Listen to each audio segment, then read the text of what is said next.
Howdy everyone, Potter here with an Age of Magic video, and in today's video we're going to be covering the adjustments coming to heroes within the game. Now, some players are against this, some players are for this. I am on the side of 4. I have always been on the side of 4 for hero adjustments, whether they're nerfs or buffs. It does not bother me. The game needs it because it is a hero collector, and sometimes a hero is released too powerful or too weak. And it needs to be adjusted because we all love these heroes. We all collect these heroes. And it is a shame when they do not perform the way we want them to. So, they have done this recently with Flame. They increased Flame's strength. And we have 3 more heroes being adjusted. Whether they're nerfs or buffs, we'll find out. I'm just about to go over the skills. So the first hero we have is Belladonna, and her pixie ring is being changed. So at the moment it has a 20% chance per allied defense orb hero, witch or dark character to remove all debuffs that affect healing and reviving from allies, and to remove all dot effects. Heals allied defense orb heroes, witches and dark characters by 50% of their max HP. Other allies will heal by half that amount.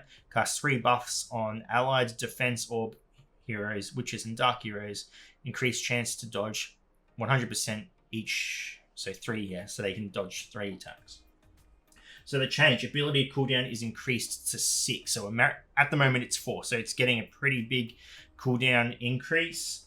And dodge chance effects gained from the skill no longer stack. So at the moment they could stack, you could have 3 if that hero wasn't hit, it would go to 6, not hit again, go to 9. So now it is 3. So if they have 1 and you recast this ability, it goes back to 3. It doesn't exceed 3. I think that's great. It should only be 3. It just prevents a loophole of characters just not being able to be hit. So ability cooldown is increased to 4 as well, which is to 6 as well, which is significant. I don't know many battles these days where a battle is lasting 6 turns, but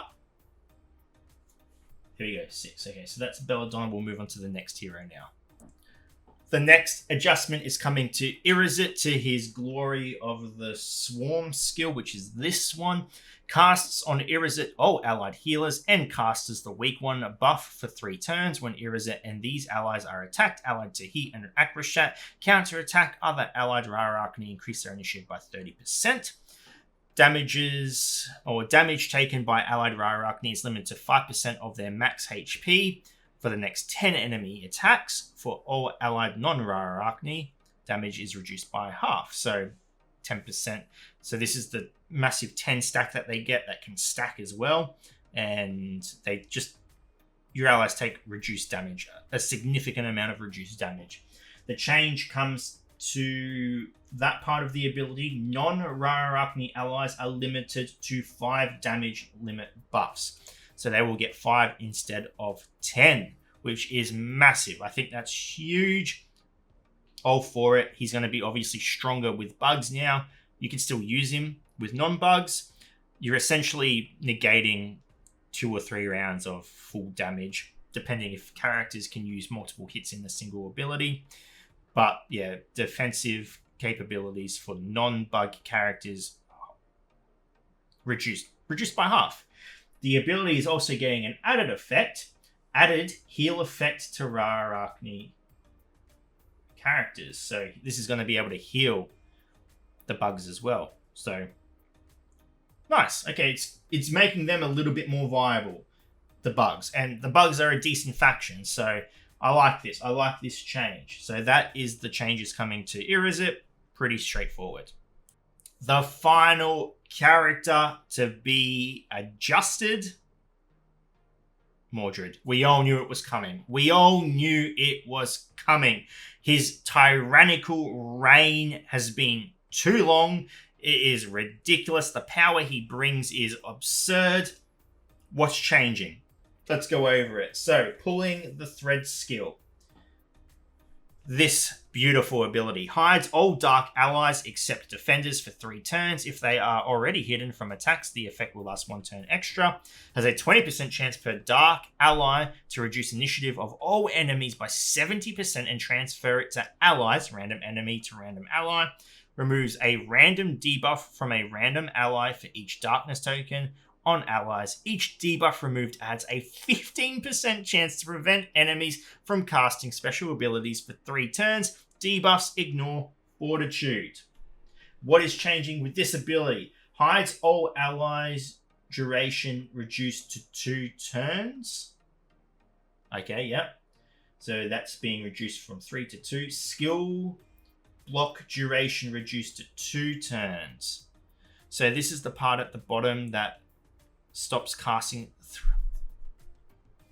Initiative reduction is now guaranteed.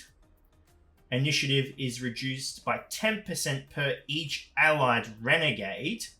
So that's a huge initiative reduction change.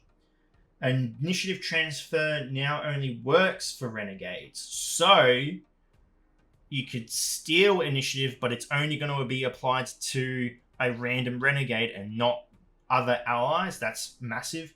Allied renegade healer gains a buff that prevents them from being debuffed. So they've added that. Debuffs no longer ignore Fortitude. So this ability can ignore Fortitude. Lots of stuff changing. The one thing I wish was just deleted from this ability is when a debuff is removed, there's a 15% chance per debuff to lock abilities. I just am not a fan of it. It builds a rage within me. I just hate having a battle start and it be over like that because, lo and behold, your abilities are locked. It's a real pain. But, yeah, this ability has taken a hit. That's for sure. I think taking a hit for the better. This character's universal power is immense. So they've pushed him heavily towards the renegade side. Still usable with other characters. Those other characters are just not going to receive anywhere near as much as they have been. So that's that ability. The next is Crimson Claws. So is that his basic? Crimson Claws, yes it is. So deals 2 magic strikes in a row to one target. Every strike has a 20% chance per dark ally to reduce the enemy's initiative by 23%. Each darkness token on allies adds a 4% chance to increase the duration of all debuffs on the target for 1 turn. So attack damage reduced by 30%. So just the damage output is reduced, which is huge, especially with certain variations of the Mordred squad. This guy could take multiple characters to almost critical HP just from the exchange going on between both teams. Initiative reduction amount lowered from 23% to 15%. So the way Age of Magic works as well is each strike, I believe, this is just off memory, each strike can reduce initiative.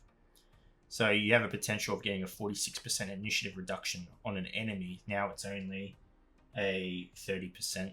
Decent. I'm okay with that. And then the next one is Distortion. So I'm not going to read this whole ability. There's a lot to it. So what's changing? All right, so let's look at the Shock and Awe part. Can we see Shock and Awe? Alright, if Polymorph is cast successfully, cast Shock and Awe debuff on 3 other targets, allies, for the same number of turns, while under the debuff, all targets' defenses and damage is reduced by 40%. The target has a 50% chance. It's like a buff version of Confusion. What's happening with this? Shock and Awe damage reduction and defense lowered from 40% to 30%. So not a huge change. Just like, yeah. And the last bit, we're looking at debuffs ignore Fortitude. This has been taken away, so Fortitude does now work on this ability. So yeah, Mordred getting it's mainly his pulling of the strings ability that's getting the most change. And honestly, I wish they changed it a bit more. I wish they took away the ability lockdown. I really do. I think that would make him still very powerful, but closer to balance than we will ever see. But those are the 3 heroes that are being conformed to their specific factions.